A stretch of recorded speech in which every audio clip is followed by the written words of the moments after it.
यदि भगवान है तो कोई गरीब क्यों है, कोई भूखा क्यों है, कोई परेशान क्यों है, कोई रोता क्यों है? यदि भगवान है तो कोई भूखा क्यों है?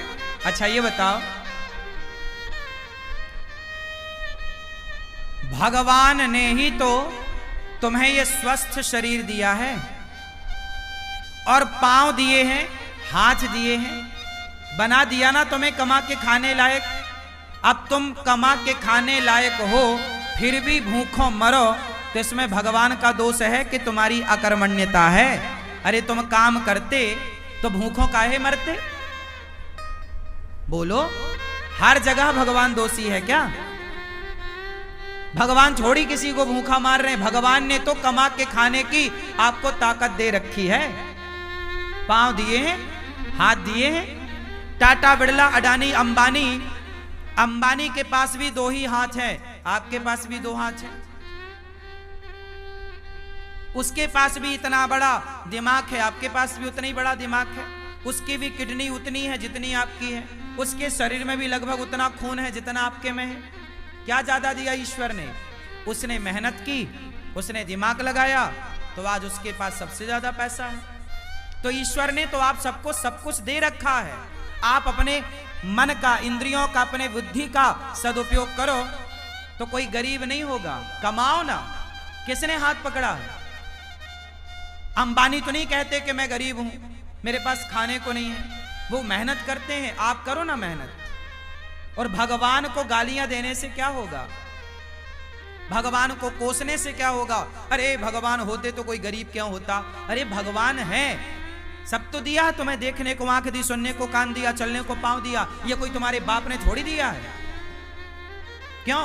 तुम्हारे पांव तुम्हारे बाप ने दिए हैं क्या? तुम्हारी आंख तुम्हारे बाप ने दी है क्या? सब कुछ भगवान ने तो दे रखा है। अब फिर भी तुम भूखों मरो तो इसमें भगवान का क्या दोष है? तुम करते क्यों नहीं हो काम? इसलिए हर चीज के दोषी भगवान नहीं होते। आज का इंसान अपना दोष नहीं मानता कुछ। वो अपने ऊपर नहीं लेता कि जी मैं भी तो निकम्मा हूं। आजकल के लोग करते धरते कुछ नहीं है और चाहते इतना सारा है। हमारे पास हम धन्ना सेठ हो जाए, पैसा हो जाए। अरे पैसा हो जाएगा, मेहनत करते हो क्या? मेहनत करने की क्षमता है? पसीना बहा सकते हो? तप सकते हो क्या? जो तप रहे हैं, जो मेहनत कर रहे हैं, वो आज सुखी हैं। वो नहीं रो रहे हैं कि हम गरीब हैं। जो मेहनत करेगा वो गरीबी की छाती चीरता हुआ आगे बढ़े। और जो मेहनत नहीं करेगा, अब तुम दिन भर तो क्रिकेट देखते हो 5 घंटा, दिन भर तो तुम मूवियां देखते हो, खटिया तोड़ते हो, कमाते धमाते बाप के टुकड़ों पे पलते हो। पापा जरा मोबाइल दिला दो, पापा जरा गाड़ी दिला दो, पापा जरा ये। अरे जिस उम्र में बच्चे अपने बाप के टुकड़ों पर पल रहे हैं, उस उम्र में ये अनिरुद्धाचार्य वृद्ध माओ की सेवा कर रहा है। तुम्हारी तरह हम भी आराम करते, तुम्हारी तरह हम भी आराम फरमाते रहते, तो हम भी तुम्हारी तरह बाप के टुकड़ों पे पलते होते। क्यों? मेहनत करोगे तो सब कुछ आएगा। मेहनत नहीं करोगे तो केवल रोना हाथ लगेगा तुम्हारे। भाग्य, कुछ लोग रोते हमारे तो भाग्य में ही नहीं है, हमारे तो भाग्य। अरे भैया, भाग्य में सब कुछ होता है। भाग्य तक पहुंचने के लिए क्या तुमने मेहनत करी? की ही नहीं। मेहनत करो, पसीना बहाओ। तुम्हें तो बस आराम चाहिए। हमारी 33 साल की आयु है। हमारी उम्र के लड़के देख लो, बाजार में शराब पी रहे हैं, बाप से कह रहे हैं पापा जरा मोबाइल दिला दो, पापा जरा गाड़ी दिला दो। बाप के टुकड़ों पे पल रहे हैं। हम भी तुम्हारी तरह बाप के टुकड़ों पे पलते तो हम भी तुम्हारी तरह होते। बाप के टुकड़ों पर ना पलो। युवा हो, पढ़े लिखे हो, सेल्फ डिपेंड बनो, मेहनत करो। और गरीबी का रोना मत रो, भूखमरी का रोना मत रो। मेहनत करने वाला कभी कहीं दुखी नहीं रह सकता। पसीना बहाने वाला, क्या आप पसीना बहाने को तैयार हैं? परंतु पसीना बहाने का भी एक फंडा है। सही दिशा में बहाया गया पसीना सार्थक होगा। आप गलत दिशा में पसीना बहाओ तो बहाते रहो, कोई अर्थ ना निकलेगा। पसीना भी कहां बहना चाहिए? सही दिशा में। आप पानी में लाठियां पीटो तो पसीना तो बहेगा, मेहनत तो होगी, एनर्जी तो वेस्ट होगी, पर उसका परिणाम कुछ ना आएगा। सही दिशा की ओर बढ़ो, सही लक्ष्य की ओर बढ़ो, सही प्लानिंग के साथ चलो, तब जाके परिणाम मिलेगा, गंतव्य तक पहुंचोगे, आपको मंजिल मिलेगी, मुकाम मिलेगा, सफलता मिलेगी, कामयाबी आपके कदम चूमेगी। वरना रोते रहो फिर गरीबी के नाम पे, भगवान के नाम पे और भाग्य के नाम पे। ना तो मैं भगवान के नाम पे रोता, ना तो मैं गरीबी के नाम पे रोता, ना तो मैं भाग्य के नाम पे रोता। मैं रोता नहीं हूं भाग्य और गरीबी और भगवान के नाम पर, मन लगा के मेहनत करता हूं सवेरे से लेके शाम तक। मैं यदि अब आप सुनना, मैं कई बार 3 बजे रात को सोता हूं, काम करने जाता हूं, कई बार मुझे बाहर जाना पड़ता है किसी कार्यक्रम के लिए, कार्य के लिए, मैं रात के 3 बजे आता हूं। कई बार मैं सवेरे 4 बजे आया, 4 बजे जब मैं आया तो मैं रात भर का थका हूं ना, मैं चाहता तो सो जाता, पर मैं सोया नहीं। मैं 4 बजे आया, आते ही मैं सबसे पहले नहाया और नित्य कर्म की तरह अपना काम किया और सवेरे के कामों में लग गया। नित्य की तरह मैं अपना सवेरे के काम जस की तस काम शुरू कर दिया। मैंने उस दिन का सोना टाल दिया, अगले दिन सोऊंगा। क्या आप तैयार हैं इतनी मेहनत करने को? नींद को कुर्बान करने को तैयार हैं? आजकल के लोग जरा काम करते हैं थक जाते हैं। आजकल के लड़के बिस्तर पे 10 बजे सो के उठते हैं, माँ मम्मी ओ बिस्किट दे दो, जरा कहाँ रखी है, जरा चाय दे दो। ये नालायक, तुम्हें बिस्तर में बिस्किट चाय चाहिए, 10 बजे सो के उठते हो। लक्ष्मी तुम्हारे पास क्या करेंगी? लक्ष्मी माता वहां नहीं होती जहां आलस्य होता है। याद रखिएगा, लक्ष्मी हमेशा उनके साथ होती है जो मेहनत करना जानते हैं। मेहनत करने वाले के साथ लक्ष्मी होती है, आलसी के पास कभी लक्ष्मी नहीं होती।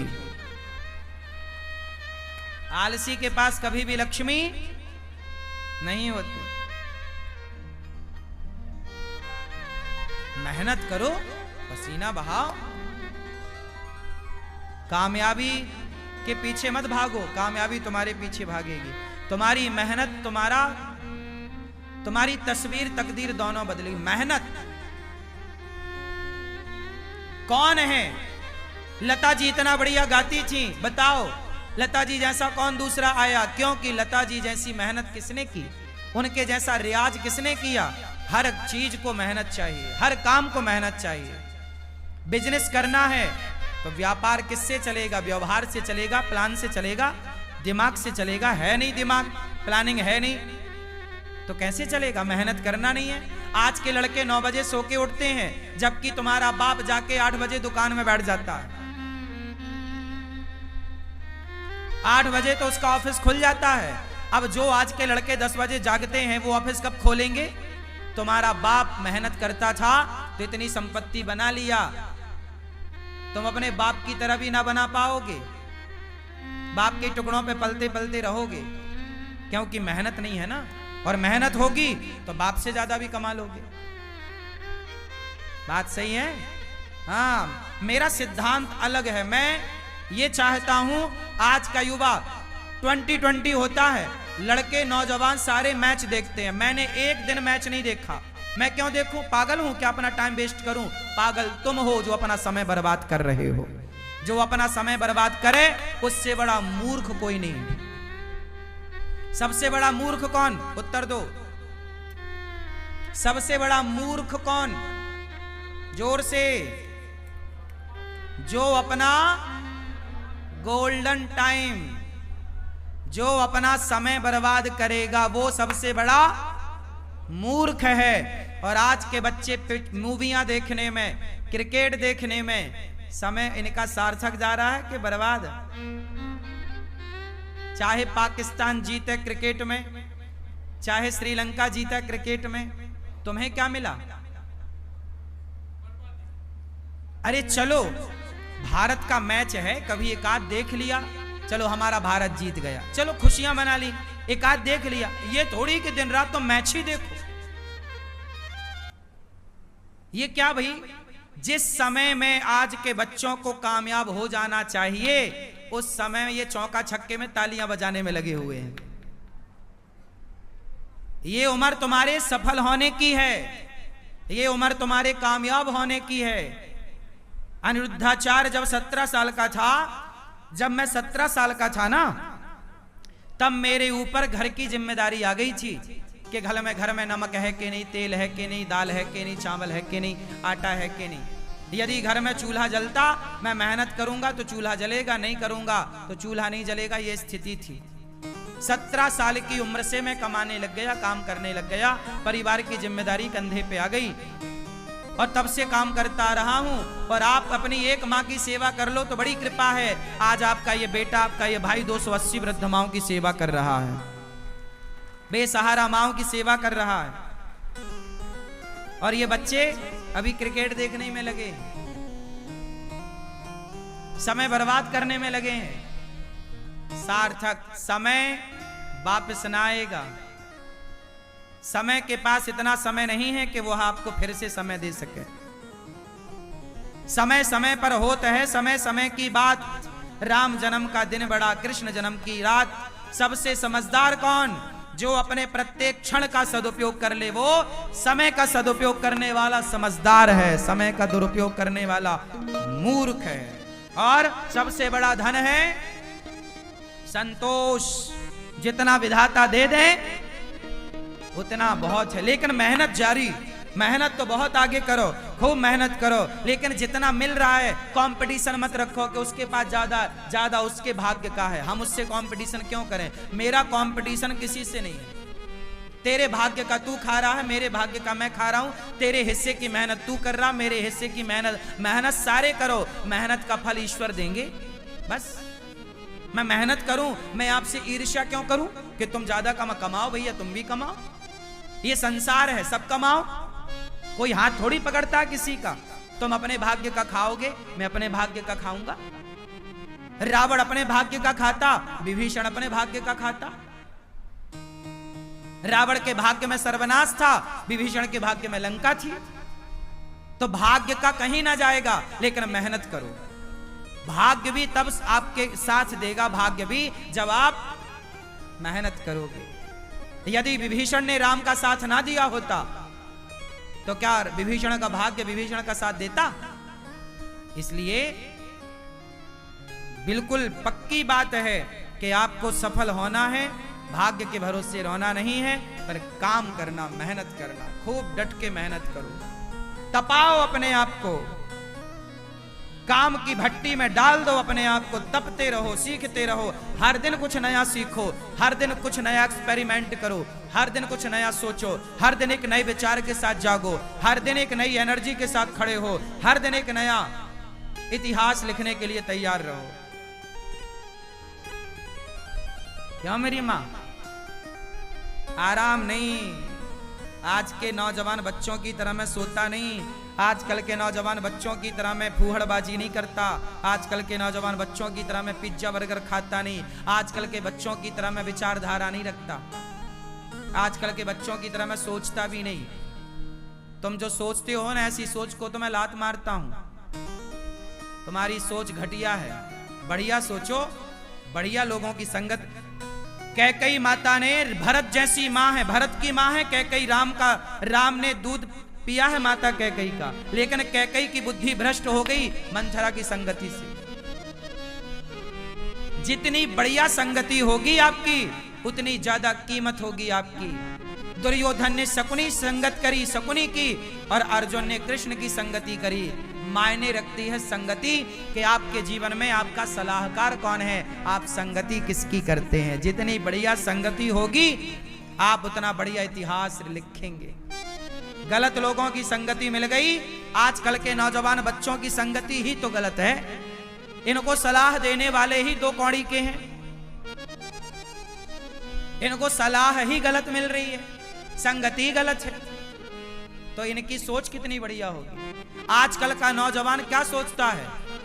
आजकल के नौजवान को 99 नहीं, 99 पॉइंट, फिर 99.99% लोग क्या सोचते हैं? आज के नौजवान बच्चों की सोच बोल रहा हूं।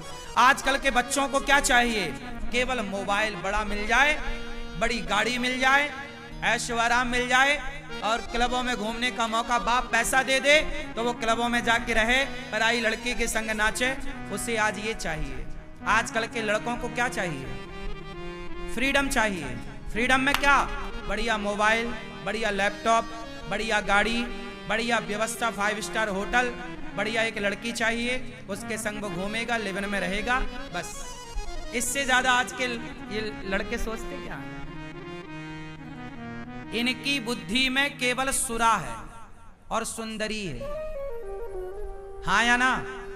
सुरा मतलब शराब, सुंदरी मतलब स्त्री। इससे ऊपर का ये आज के नौजवान लड़का लड़की सोच भी नहीं पाते। हाँ या ना? 99.99 लोग ऐसे हैं मेरी माँ, केवल इतना ही सोचते, इससे ज्यादा नहीं सोचते। इससे आगे का वो सोचते ही नहीं कि मैं देश के काम भी आ सकता हूं, मैं कामयाब होऊंगा तो समाज को कुछ दे सकता हूं, मैं कामयाब होऊंगा तो राष्ट्र की सेवा कर सकता हूं। ये विचार ही नहीं है उनका। उनका तो बस खाओ पियो मौज करो। क्या है? यही है। तो आजकल के नौजवान तो 2 चीजों में उलझ गए, सुरा और सुंदरी। सुरा और तीसरा क्या है? ऐसे लड़कों की मैं संगति नहीं करता, ऐसे लोगों की संगति से नाश करूंगा क्या? तुम्हारी सोच, तुम अपने विचार अपने पास रखो। सबसे विचार नहीं लेना चाहिए, सबसे सलाह नहीं लेना चाहिए। कैकेयी माता ने मंथरा से ली, क्या हुआ? दुर्योधन ने शकुनी से सलाह ली, क्या हुआ? आप भी गलत व्यक्ति। इसलिए हमारे यहाँ गुरु होते हैं। क्या होते हैं? गुरु जी होते हैं। गुरुजन श्रेष्ठ विचार, श्रेष्ठ संस्कार, अच्छा ज्ञान, अच्छी बातें आपके। हमारे यहाँ कभी भी राजा को जीतने की बात नहीं कही गई। हमारे यहाँ सदा दूसरों को मत जीतो, अपने आप को जीतने की बात कही गई है। कंट्रोल करना है तो अपने को कंट्रोल करो, अपने मन को कंट्रोल करो। वाह, हमारा सनातन सबसे श्रेष्ठ है, सबसे श्रेष्ठ विचारधारा हम सनातनियों की है। प्रिय भक्तों, सुखदेव भगवान कहते हैं ज्यादा हाय हाय नहीं, जितना मिल जाए बहुत। काम करते रहो, आगे की प्लानिंग करते रहो, जो है संतुष्ट। संतोष क्यों होना चाहिए? हंस वही सकता है जो संतुष्ट है। जो संतुष्ट नहीं है वो केवल रोएगा।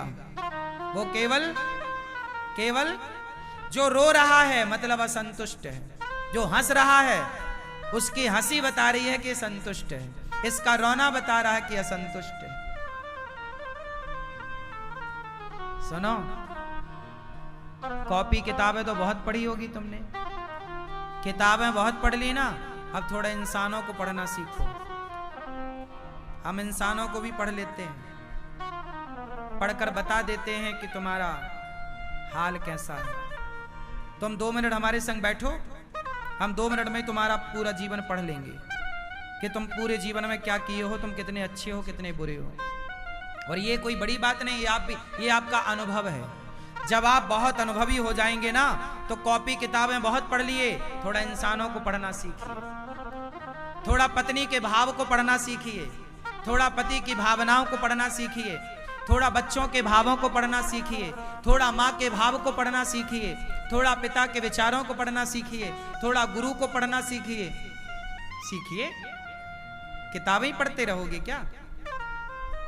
किताबें भी पढ़ो, इंसानों को पढ़ो, काम आएंगी आपकी ये बातें।